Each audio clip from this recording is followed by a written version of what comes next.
will focus on equally likely outcomes. Recall when we discussed about the classical interpretation of probability, we said that we are assuming in an experiment the outcomes are equally likely. So, how do we compute the probabilities of events when I have equally likely outcomes using the properties of probability? So, suppose I have a random experiment and I am assuming that each outcome in the sample space is equally likely to occur, then suppose my sample space has n outcomes, finitely many n outcomes, and I am assuming that each one of these outcomes are equally likely to occur. What are the outcomes? I have 1 is an outcome, 2 is an outcome, n is an outcome. Each one of them is an outcome. For example, if I am tossing a coin, I have head and tail. Head is an outcome, tail is an outcome. When I am rolling a dice, 1, 2, 3, 4, 5, 6. Now, 1, 2, 3, 4, 5 and 6 are the outcomes, and we are assuming in each of these cases that each of the outcomes are equally likely to happen. In other words, what we are trying to say is the probability with which this outcome happens is the probability with which this outcome happens with the probability with which this outcome happens. There are n outcomes. So, let us find out what would be the probability of the event consisting of a single outcome. So, let us look at a simple example where I have s equal to 1 and 2, just n equal to 2, I have 2 outcomes. Now, I am assuming, let me define E1 to be the outcome 1, E2 to be the outcome 2. Okay. Now, I know E1 union E2 is my sample space, and I also know my probability of my sample space is equal to 1. This is from my axiom 2. This is what I have from my axiom 2. Now, I also know probability of E1 equal to probability of E2. This is from my assumption of equally likely outcomes. Okay. Now, from my axiom 3, I know probability of E1 union E2 is equal to probability of E1 plus probability of E2. Now, this probability of E1 union E2 is equal to 1, and I know probability of E1 plus probability of E2 and E1 equal to E2, let me call it some probability of E. So, this equal to probability of E plus probability of E, which is equal to 2 times probability of E. So, I have probability of E equal to 1, which gives me probability of E equal to 1 by 2. So, probability of E1 is also equal to probability of E2 equal to 1 by 2. I can extend this logic to 1, 2, 3. I have E1 equal to E2 equal to E3 equal to 3. So, E1 union E2 union E2 E3 equal to S. So, I have now this is equal to probability of E. I extend the logic, I have a E3 here. So, this would be probability of E3. So, I have probability of E plus probability of E plus probability of E, which is 3 times probability of E. I get probability of E equal to 1 by 3. So, I get probability of E1 equal to probability of E2 equal to probability of E3, which is equal to 1 by 3. So, if we can extend the same logic to a sample space having n outcomes, and we can show that the probability of each of these outcomes is equal to 1 by n. The probability of each of these outcomes, if I have n outcomes we can show is equal to 1 by n. So, now the question is, suppose I have an event A which is a subset of this. For example, if I have an event A which is 1, 2 and 3. Okay. Now, what is the probability of this A? I know outcome 1, outcome 2 and outcome 3 are equally likely to happen. Now, I can express this A as 1 union 2 union 3. Okay. I can express A as 1 union 2 union 3, and by applying my earlier logic of mutually disjoint events, I can get probability of A is probability of 1 plus probability of 2 plus probability of 3 plus probability of 3, and we have just worked out these probabilities to be 1 by 3, 1 by n plus 1 by n, which is equal to 3 by n. Suppose I have a 1, 2, 3, 5, I will have a union 5 here, I will have a plus probability 5 here,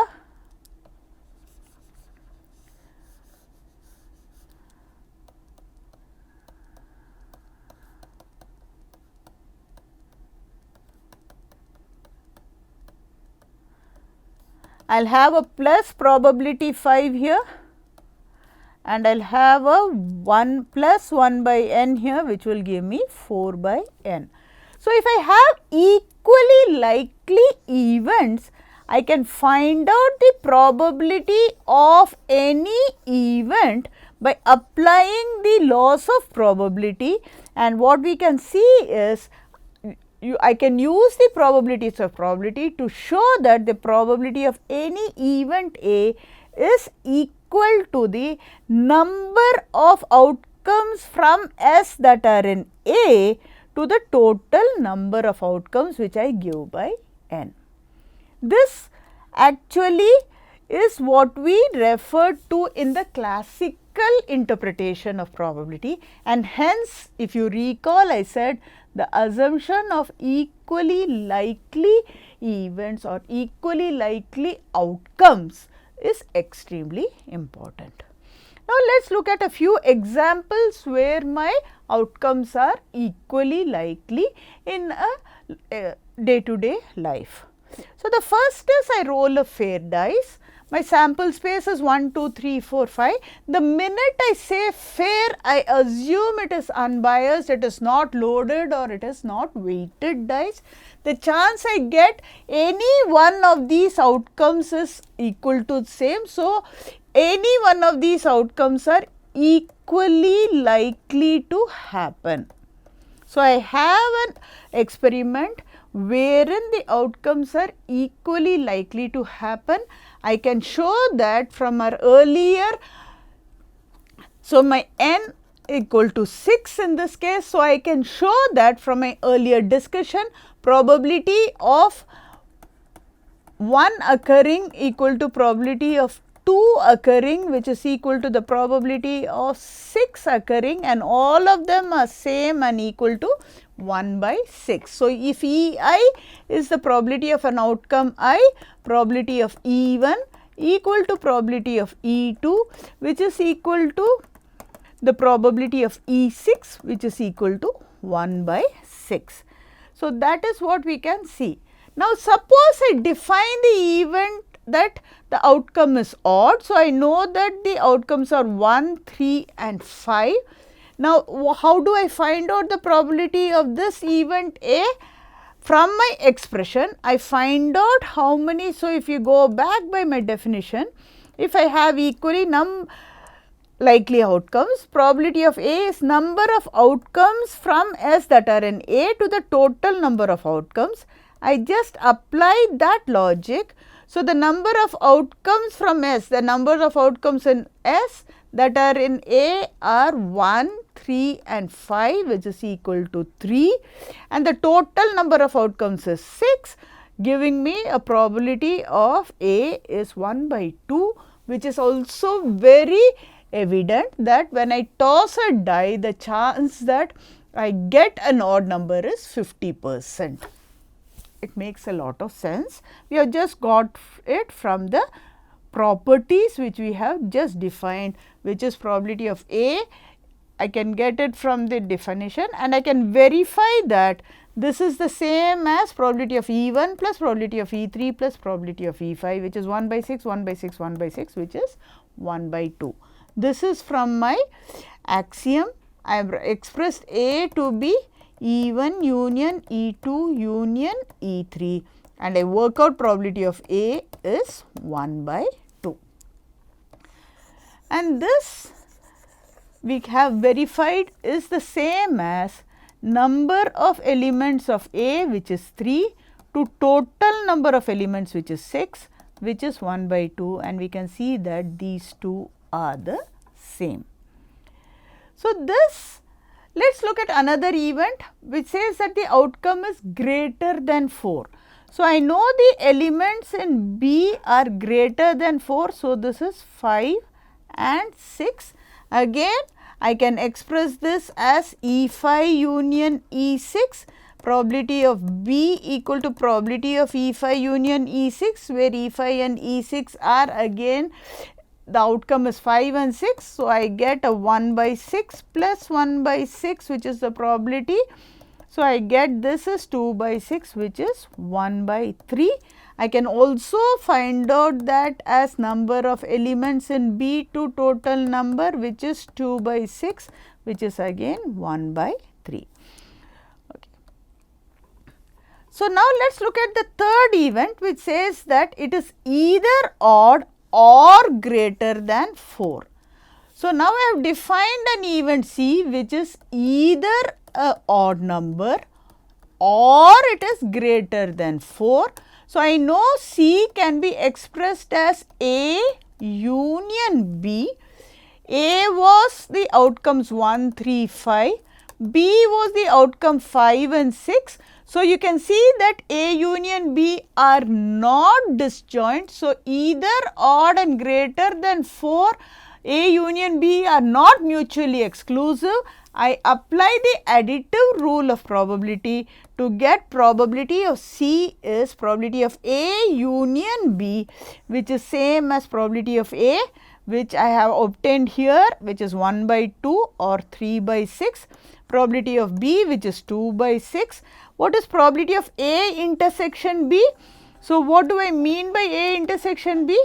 I mean that the event is both, it is just this 5 which is greater than 4 and odd, which is just the event 5, and that probability is 1 by 6, because probability of E5 equal to 1 by 6, and I see that the probability of C, which is either odd or greater than 4, by application of the additive rule, is 3 by 6 plus 2 by 6 minus 1 by 6, which is equal to 4 by 6, which is equal to further equal to 2 by 3. Now, let us look at another example which we have been looking at right from the beginning, which is about taking a card from a deck of 52 cards. So, again when you draw a card from a standard deck of 52 cards, the question is what is the probability that the card is either a red or a queen. Now, first when I am having a card or a deck of 52 cards and I am drawing a card from these 52 cards, the chance that I draw any one of these 52 cards is the same. So, if I define my sample space as drawing a card, so I know my sample space is going to be these 52 outcomes, and each one of these outcomes is equally likely to happen. Okay. So, the chance that I am going to draw an A club is the same as the chance I am going to draw 9 hearts, which is the same as the chance I am going to get a 10 clubs, which is the same as I could get a queen diamond, and so forth. So, each one of these outcomes are equally likely to happen. with what probability? I have 52 cards. So, each one of them can happen with a probability of 1 by 52. So, now the question is, what is the chance that the card is either a red or a queen? So, I need to define the events. So, the first event I define is the event that the card drawn is a red card. So, I can see that I have 26 of these cards which are red cards. Okay. So, the number of cards which are red cards are 26. The total number of cards are 52, which gives me the probability of drawing a red card is 26 by 52, which is half. Another way to look at it is I have exactly 26 of cards are black and 26 are red, and so hence the chance I draw a red card is going to be 50%, which is given by 1 by 2. Now, what is the chance of me drawing a queen? So, I can see that I have 4 queens, and drawing each queen. So, the chance of drawing a queen is I either get this card or this card or this card or this card, and I can again apply my laws of probability to know that the probability of drawing a queen is nothing but 4 by 52. Again applying the equally likely outcomes and number of outcomes that satisfy this event that it is a queen, which is 4, I get, which is 1 by 13. But that is not what we want. We want either a red or a queen. So, I can express this as R union Q. Now, are they disjoint events? In other words, can I have a card which is both red and a queen? So, let us look at this. The answer is yes. I have a card, I have in fact 2 cards which are both red and queen. Hence, red and queen are not mutually exclusive or not disjoint. So, how do we find out what is probability of red union Q? The way I find out the probability of red union Q is I find out probability of red plus probability of Q minus probability of red intersection Q I have, which is 26 by 52 plus 4 by 52 minus 2 by 52, which gives me 28 by 52, which I can further see that this is 7 by 13. So, hence I have the probability of red or a queen to be 7 by 13. So, what have we done so far?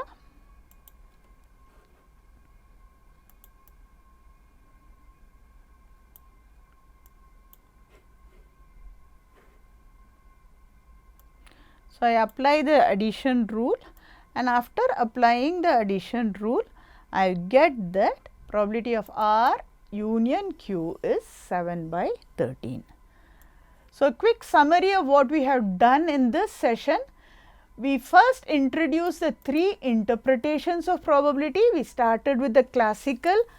So, here we said the 3 popular interpretations are classical, the relative frequency or the empirical, and the subjective interpretations of probability.